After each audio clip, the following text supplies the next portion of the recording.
This is part 2 of the Montreal part of the CEC at 25 series of presentations, concerts, and seminar symposia.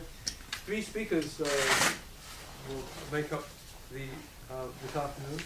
Eldad Tsabary will be speaking about aural training in electroacoustics. Mark Corwin will be speaking about recording arts and electroacoustic studies. And Ricardo Baltara will be speaking about electroacoustic composition using acoustic musical instruments and voice. And to start off, Eldad Tsabary, please. Hello. Thanks, Kevin. Okay, so what is aural training in EA? It's a question that has been going through my mind, our mind, for quite a long time. It's now the 7th year that specialized aural training for electroacoustics has a dedicated course at Concordia. And I don't think we're asking this question any less. Still, throughout the process, this question comes on again and again. What does it mean? But saying that, however, I think that actually this is exactly what it means. As a big part of it is actually constantly questioning. Where are we going with this? What do we need? Because the field of electroacoustics is not only very wide, it's also very, very dynamic, artistically, technologically. So a constant reevaluation of the techniques and a constant reevaluation of the necessary skills and how to train them, which is a different matter, is necessary. So this question is not going to stop what it is. What is aural training in electroacoustics? It's not now. It's probably now different from what it was a few years ago. I'd like to start with a little bit of a background, historical background, really rough, but kind of to place ourselves in that in the development of these ideas. Because I guess the biggest question to ask first is what is electroacoustic hearing? Like what is hearing within the electroacoustic domain? How is it different from other types of hearing, from tonal hearing, from just day-to-day hearing? So, the ideas about specialized electroacoustic ear training, hearing modes, is these ideas have developed or been proposed by many other researchers and musicians and composers throughout history, throughout the history of the field. And despite most of them not really becoming an ear training related kind of system, all of them have been influencing the way we think. They're with us. So if you look briefly, it's 50 years approximately since the concept of reduced listening in the sonic object. But it's 50 years since Schaeffer's theory, his solfège, the practice of hearing better, hearing more than what you hear until now. His typomorphology, system of categorizing sound objects, categorizing sound through sonic, non-extra musical terms, so extra sonic, or whatever term would work here. Internal features. His TARTIC, his table, the table that he created in order to categorize the sound according to certain parameters. It's very interesting, used by some composers as well. So a lot of the concepts that he brought in his philosophy, and he worked on this philosophy for quite a while, for about 15 years, with other people to help him. Abraham Moll was one guy who worked with him on developing the philosophy. For him, this philosophy was kind of like the new music theory within the world of sound object. So it's about 45 years since R. Schaeffer's ear cleaning. And ear cleaning is a very interesting collection of exercises that really delve into other aspects of hearing that are not necessarily what we usually see in musical tonal hearing, although they're useful for tonal hearing as well. but a lot of them are attentional based, like given specific attentional tasks, such as being in a street and counting how many car horns, or counting how many dog barks, or having a whole bunch of keys from all the people in class and shaking the keys and having them blindfolded recognize their own keys. It's about 30 years since Paulino Oliveros brought the idea of sonic awareness, and a little later, about 20 years ago, deep listening. 25 years or so since Denis Smolly's spectromorphology, which is not supposedly, you know, it's designed for composers, a little bit like typomorphology, and definitely stemming from it. But nonetheless, it's a very comprehensive system that has describes a lot of the modes of hearing that we are using. If it's the continuum they developed for describing timbre, from note to noise through what's in the middle called note. If it is sort of a little bit higher level, higher temporal level continuum about granulation, from individual attacks, to what you call the fluvium, where all of the attacks are basically fused together to the point you don't hear any granulation anymore. So you can place, what's interesting I find, by the way, about his system, it's called spectromorphology, but spectrum and morphology are not really separate, as he would say as well. Even the first scale of between note to noise, it's basically morphological in a way that it's talking about waveform, something that happens in time, just below the threshold of our ability to tell it as an actual movement. Right? There is a waveform, and at certain complexity it becomes a fluvial. There is no more harmonic content or resonance that is coming through. But this is still about motion. His next scale from like attack impulse into a fluvium is more around the threshold, where we actually, a fluvium is below the threshold. We're still not hearing, specific attacks, but at the level of granulation, just below that on his scale, is when we start actually hearing individual attacks. We perceive specific, like something happening in time, finally. And then, when he talks about iteration, that's more than just perceiving there's something happening, we're actually hearing the iteration. So this scale is kind of like, it's more clearly morphological. And all the other scales that they developed, all the other continuums they developed are all about motion and envelopes. And a very comprehensive and interesting system with lots of heavy words. It's probably, most likely where it's undoing. Because the concepts themselves are very much what what we've been using in our hearing within this domain of electroacoustics, and it does go throughout all the levels. Also, it's about 40 years since David Moulton's started doing what he called the golden ears training for sound production. These are a selection of skills or training for frequency identification, for envelope, for signal processing, like for distortion, for reverberation. And F. Alton Everest did a very similar and related thing about 30 years ago, released his critical listening package. These are sound production related ear training. They're not electroacoustic, it's only part of it. Right? Electroacoustic, what we need for electroacoustic ear training or hearing is much wider than that.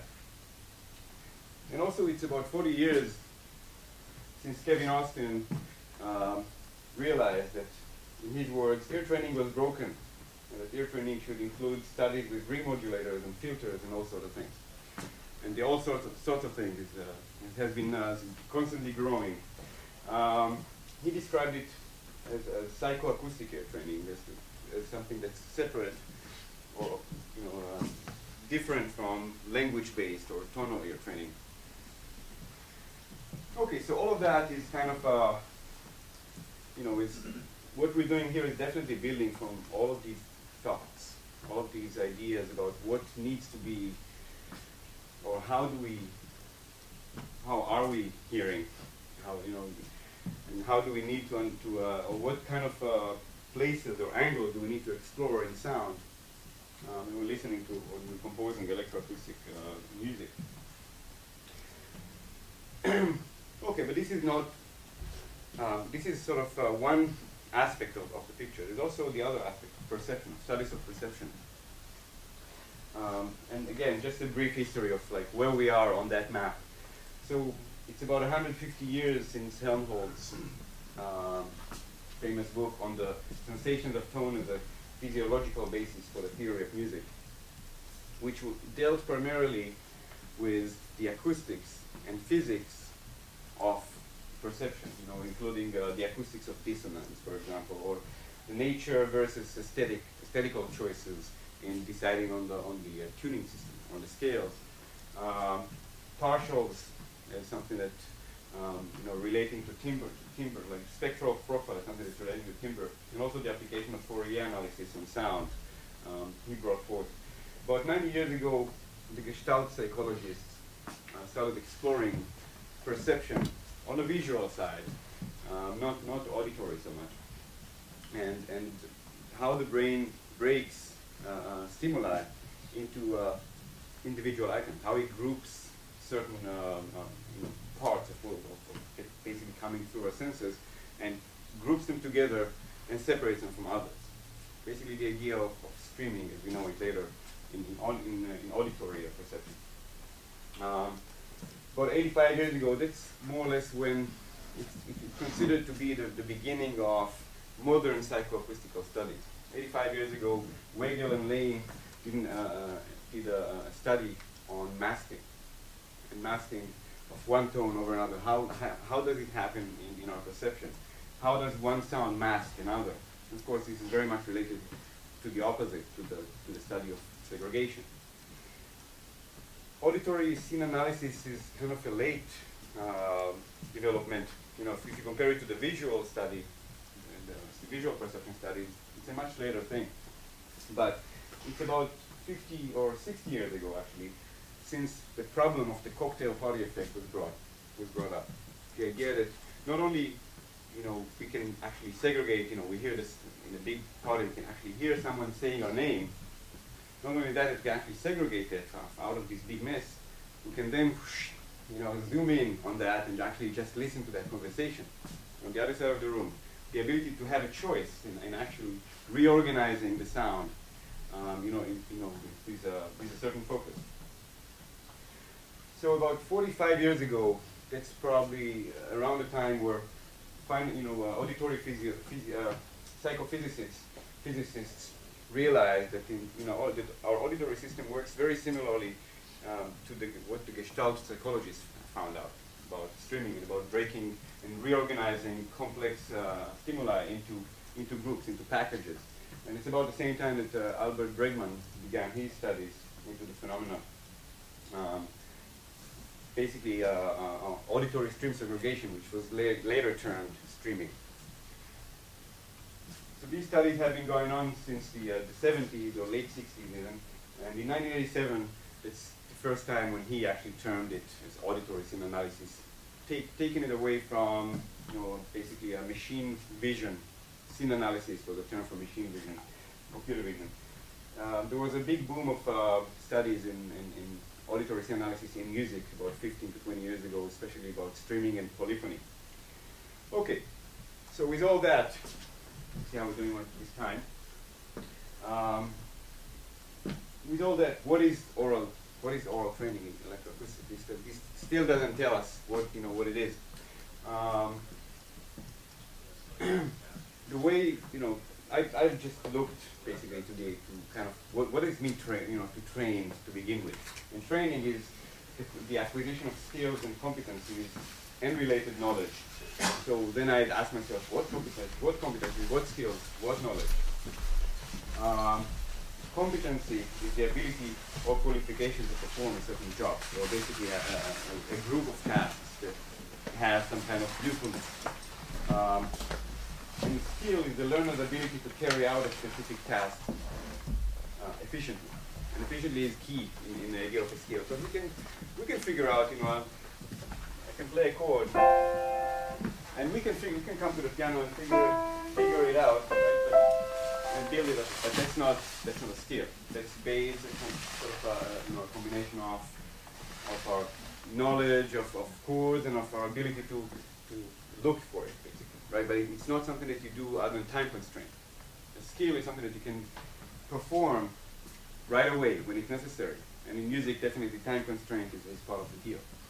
Not in acousmatic music, perhaps, in its creation at least, but definitely in performance it is. Okay, so how much time do I have, by the way? You're really close. Very close, right? Very close. So that means I have 5 minutes?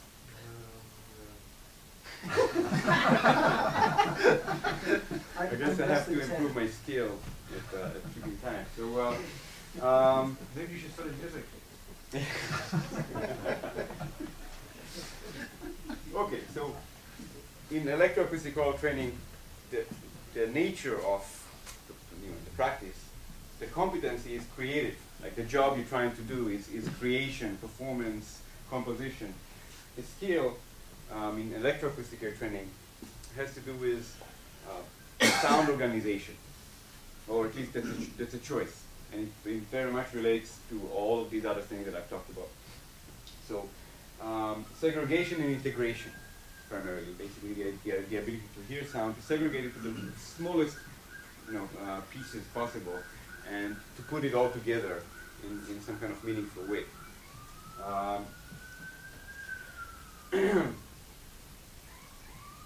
Okay, so how is it done?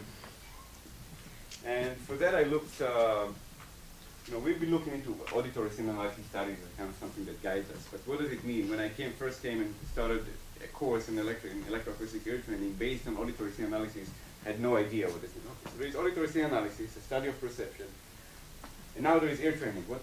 How is it? Even Bregman told me, like, you could do ear training with that. He was probably kind of being a little cynical, but but nonetheless, it's how do you make this connection? So we know about perception. It's fine. It's knowledge. How do you get people to actually have a skill? And one thing that I found kind of interesting is that in our perception, what happens in auditory cortex, there are different mechanisms as Bregman defined them. One is the primitive process of auditory partitioning and grouping. That happens automatically. You don't need much. You don't need it. Babies do it. Animals do it.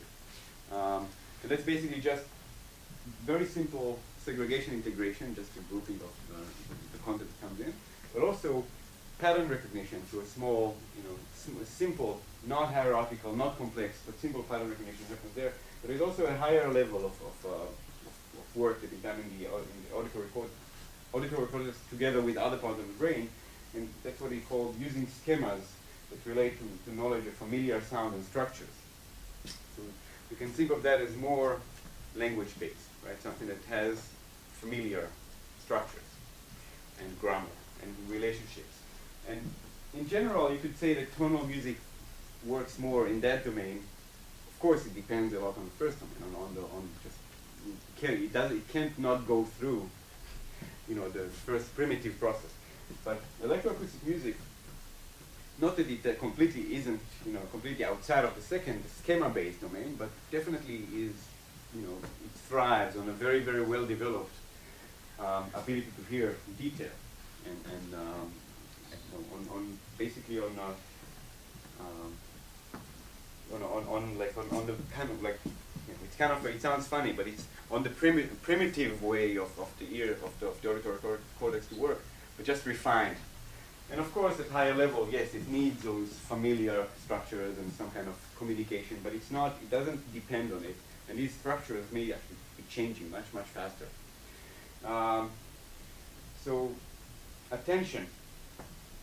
What I've sort of been exploring with the students in the past few years is how to develop that primitive side of the ear, right?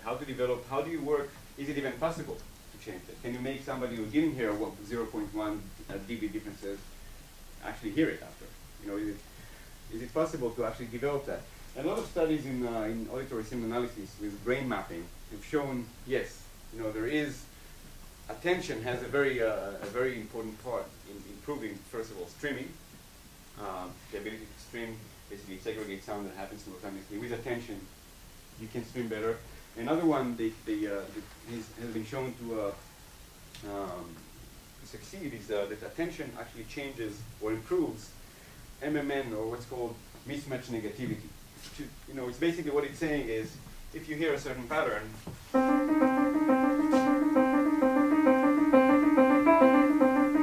and suddenly I had like, it's C, D, E, C, D, E flat, C, D, E flat, basically, and then I had a major third there. Until that major third was there, you kind of like, okay, there is something going on. It's kind of like a bed. Something happened, right?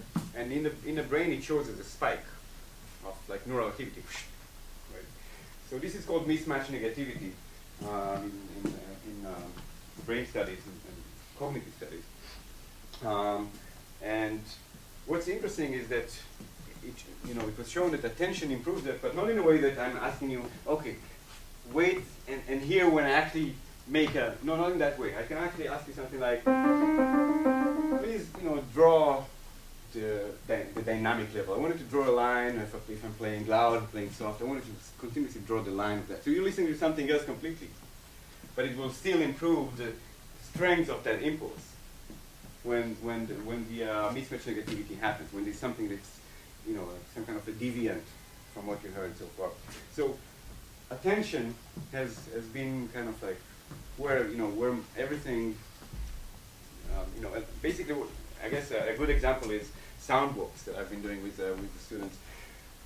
We could go on a sound walk and I ask them, give them like a little bit like Schaefer's ear cleaning. I'd give them like specific tasks, like listen to like space, like the acoustics in this place, listen to count the numbers of footsteps, count the numbers of dog barks, whatever it is, doesn't matter. It's really just to turn on that attention. After about 45 minutes, it's not necessary anymore. They're all like, like their ears are just like open, like it's like through a microscope. Just everything is where. Thank you. Zero. That means zero time. So, all right. So I'll just finish my idea here. No, this is for finish your idea. So, but just like a student wrote, and I just love the quote. It says, at some point, relationships between disparate sound objects became closer and more interesting.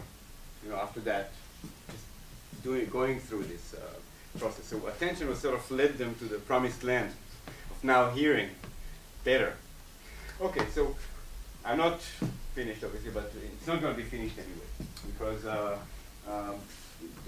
the amount of like different angles to talk about this just huge, pedagogically, educationally. But this is kind of a first taste, and I think it's time to call Mark to build up from that and do a better job of maintaining time, possibly. Thank you.